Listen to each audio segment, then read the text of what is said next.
দেখতে দেখতে পুজোর প্রায় 2.5 দিন চলে গেল। মানে পঞ্চমী, ষষ্ঠী, আবার সপ্তমীও নাকি আজকে পড়ে যাবে। এমনিতে তো মা আসে 4 দিনের জন্য, এবারের পুজো আবার কেটে ছেটে 3 দিনে দাঁড়িয়েছে।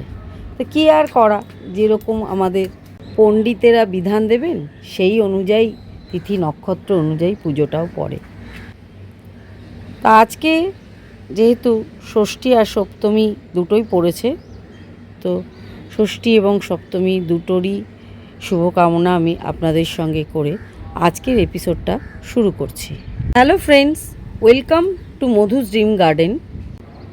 শীতের ফুলের বীজ আমি কিছু কিছু বসিয়েছিলাম, তার মধ্যে কসমস আর গাঁদা ফুলের চারাগুলো অলরেডি ফুটে বেরিয়ে গেছে। আজ প্রায় দিন 7 হয়ে গেল। তো আজ ভাবছি আমি ওই কসমসের ক্যারেটের থেকে গাঁদা ফুলের চারাগুলো সেপারেট করে নেব। সেটা আমি কি করে করছি সেই নিয়েই থাকছে আজকে টোটাল ভিডিওটা। চলুন বন্ধুরা, আপনারাও এটা দেখলে নিশ্চয়ই বীজ থেকে সহজেই শীতের চারা তৈরি করে নিতে পারবেন। তো এই হচ্ছে সেই ক্যারেটটা, আমি আপনাদের সঙ্গে আগেও শেয়ার করেছি। এর মধ্যে কসমস আর গাঁদা ফুলের 2 রকমের বীজ বসানো আছে। তো গাঁদা ফুলেরগুলো আমি আজকে এখান থেকে তুলে সেপারেট করে অন্য জায়গায় বসিয়ে দেব, আর কসমসগুলো আমি এর মধ্যেই রেখে দেব, যাতে এই চওড়া বড় ক্যারেটটার মধ্যে অনায়াসে কসমস থেকে ফুল পাই। এই চারাগুলো বসানোর জন্য আমি নিয়ে নিয়েছি শীতের ফুলের মাটি। কিন্তু এখানে একটা ট্রিক আছে, এই মাটিটাকে কিন্তু আমি খুব ভালোভাবে চেলে নিয়েছি, যাতে এর মধ্যে কোনো রকম বড় ডেলা না থাকে। আর যেটা নিয়ে নিয়েছি সেটা হচ্ছে আমার যে নার্সারি থেকে যে শীতের চারা আসে 2 ইঞ্চি পটে, সেই ছোট ছোট পটগুলো। তার কারণ হচ্ছে চারাগুলো এখন খুবই ছোট, 2 ইঞ্চির থেকে বড় পটে দিলে ওগুলোতে অতিরিক্ত মাটি পড়ে যাবে, আর ওই মাটি ভেজাবার জন্য পড়ে যাবে অতিরিক্ত জল। সেক্ষেত্রে তখন চারাগুলো সারভাইভ নাও করতে পারে। শীতের ফুলের মাটি তৈরির ভিডিও তো আমি আপনাদের সঙ্গে আগেই শেয়ার করেছি, তবুও আরও একবার আমি বলে দিচ্ছি। আমি এই মাটিতে 50% গার্ডেন সয়েল, 20% স্যান্ড আর 30% ভার্মি কম্পোস্ট দিয়েছিলাম। ভার্মি কম্পোস্টের জায়গায় আপনারা 1.5-2 বছরের পুরনো গোবর সারও অনায়াসেই দিতে পারেন। আর আপনাদের গার্ডেন সয়েলে যদি বালির পরিমাণটা বেশি হয় তাহলে কিন্তু আপনারা বালিটা স্কিপও করতে পারেন, আর যদি একটু কম থাকে তাহলে আপনারা 10% বালি দিয়ে 60% গার্ডেন সয়েল অ্যাড করতে পারেন। আমার সমস্ত উইন্টার সিডলিং এই সয়েলেই বসাবো, যেটা আমি এক্ষুনি আপনাদের সঙ্গে শেয়ার করলাম। তো সবার আগে আমি যেটা করে নিচ্ছি, গাঁদা ফুলের যে ছোট ছোট চারাগুলো আছে সেগুলো আমি একটা একটা করে এই ক্যারেটটার থেকে তুলে নিচ্ছি, যেগুলোকে আমি আজকে প্রতিস্থাপন করব। খুবই ছোট চারা, ধরুন 2 থেকে 2.5 ইঞ্চি হাইট হবে এই চারাগুলোর। তো খুব সাবধানে, যাতে শেকড়ের যেটুকুনি তৈরি হয়েছে এর মধ্যে সেই রুট বলটা যাতে ভেঙে না যায়, সেই জন্য খুব সাবধানে সাবধানে অল্প অল্প মাটি সমেত আমি এখান থেকে চারাগুলো একটা একটা করে তুলে নিচ্ছি। তো একটা আমি তুলে দেখালাম কিভাবে আমি এটাকে তুলেছি, আপনারাও এইভাবেই করতে পারেন। এবারে আমি এই 2 ইঞ্চি পটে অল্প অল্প মাটি ভরে নিয়েছি এবং বেশ কিছু চারা দেখুন বসিয়েও নিয়েছি।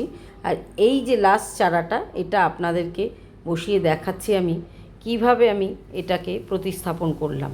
প্রথমে অল্প মাটি দিয়ে চারাটাকে বসিয়ে নিয়ে তার ওপর দিয়ে আবার সাইড দিয়ে দিয়ে অল্প অল্প করে মাটি দিয়ে ঠিক পটের সেন্টারে একদম সুন্দর করে বসিয়ে দিলাম। ভিডিও করতে গেলে এক হাতে বসানো একটু অসুবিধে, তাই বাকি চারাগুলো আমি আগেই বসিয়ে নিয়েছি। তার মধ্যে এই চারাটা বেশ খানিকটা বড় হয়ে গেছে, তো দেখতে পাচ্ছেন এখানে প্রায় 6-7টা চারা আমার রেডি। এবারে এখানে একটাই কাজ রয়ে গেছে, এই চারাগুলোতে ঠিক করে জল দেওয়া। আমি এখানে আপনাদের 2 রকমভাবে জল দেওয়া দেখাচ্ছি। একটা হচ্ছে একটা স্প্রেয়ারের মাধ্যমে খুব সাবধানে গোড়াতে স্প্রে করে করে আপনারা জল দিতে পারেন, যেভাবে আমি দিচ্ছি।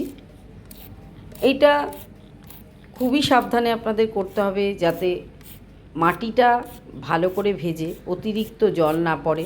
আবার একদম গোড়ার কাছে খুব জোরে স্প্রে করেও দেবেন না, যাতে গাছটা উল্টে যেতে পারে। তো এইভাবে সাবধানে সাবধানে আপনারা স্প্রেয়ারের মাধ্যমে জল দিতে পারেন।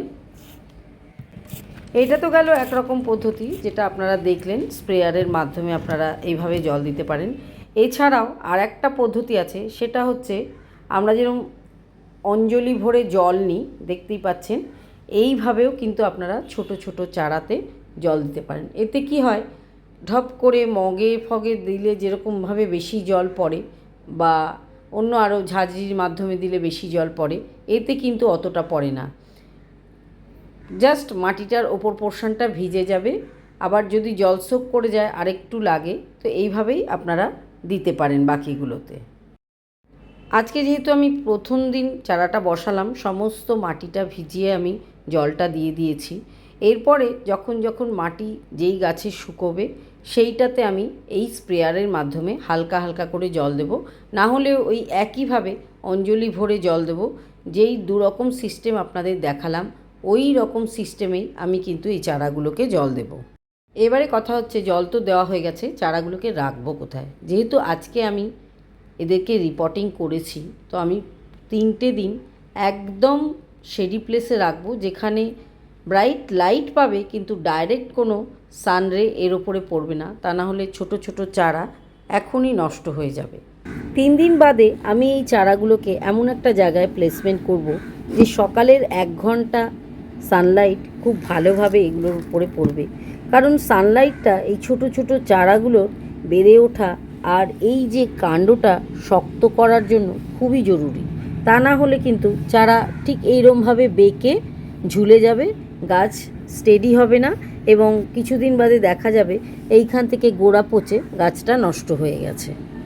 এখানে আরও একটা কথা আমি বলে রাখি, আমি কিন্তু আপাতত এইরকম ছোট্ট ছোট্ট সিডলিংগুলোতে কোনো রকম এক্সট্রা ফার্টিলাইজার প্রয়োগ করব না, কারণ এরা এতটাই ছোট যে এক্সট্রা ফার্টিলাইজার এর মধ্যে যদি আমি প্রয়োগ করি, ধরুন আমি খোল জল বা ডিএপি এরকম ধরনের কোনো সার প্রয়োগ করি, এরা কিন্তু এর যে ঝাঁজটা এটা নিতে পারবে না। এতটাই ছোট চারাগুলো যে ওই সব সার এদের এখন কোনো রকম দরকার নেই। ওইগুলো দিলেই কিন্তু এর পাতা হলুদ হয়ে কাণ্ডগুলো গলে পচে সঙ্গে সঙ্গে সিডলিংগুলো মারা যাবে। কারণ কি, আমরা এই যে সয়েল প্রিপারেশনটা করেছি উইন্টার সিডলিংয়ের জন্য, এর মধ্যে যে যথেষ্ট ফার্টিলাইজার আমি দিয়েছি, সেটা ভার্মি কম্পোস্টই হোক বা গোবর সারই হোক, সেটাই কিন্তু এই ছোট্ট ছোট্ট সিডলিংগুলোর বড় হয়ে আরও সুন্দরভাবে কাণ্ড শক্ত হয়ে উপযুক্তভাবে বেড়ে ওঠার জন্য যথেষ্ট। কারণ এরা এতটাই নান্নামুন্না যে এদের এক্সট্রা সার আর কোনো রকম প্রয়োজন নেই। এক্সট্রা সার আমি তখনই দেব যখন দেখব এর পাতার সাইজ বড় হয়েছে আর এই মুখের থেকে আবার নতুন পাতা তৈরি হয়েছে। তাহলে বন্ধুরা, আপনারা আশা করি বুঝতে পেরেছেন, সিড থেকে যখন চারা জার্মিনেট করে সেই চারাকে কতটুকুনি সাইজ অবস্থায় আমরা রিপোর্টিং করতে পারবো, এবং কি সয়েল প্রিপারেশন দিয়ে রিপোর্টিং করব আর কিভাবে রিপোর্টিং করব, সব কিছু এই একটা ভিডিওর মাধ্যমে আমি আপনাদের সঙ্গে শেয়ার করেছি। আজকের এপিসোডটা এখানেই শেষ করব। কমেন্ট বক্সে অবশ্যই লিখে জানাবেন আপনাদের এই ভিডিওটা কেমন লাগলো। দেখা হবে আবার অন্য কোনো দিন অন্য কোনো নতুন টপিক্সের সঙ্গে।